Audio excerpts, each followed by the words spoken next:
What do we have to rethink? We want to rethink our activities, redesign our solutions, and reclaim our legacy. Be part of the change and lead by example.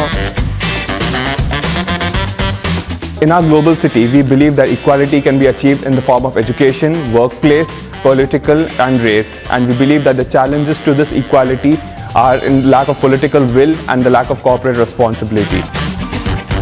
Many people around the world still have no access to education, 2/3 of them being female and 1/3 of them being male.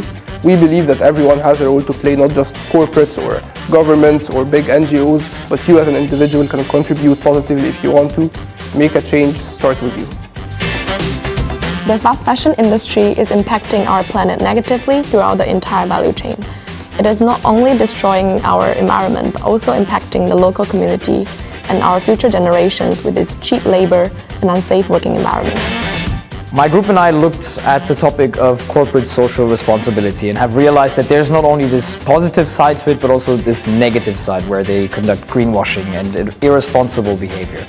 That's why we thought that they should rethink their strategy, eventually redesign their route to reclaim their successful position as a global company. Our notion to perfection in the future is a unity of biodiversity, society, and economy, so that in the future we can be resilient and live in harmony and peace.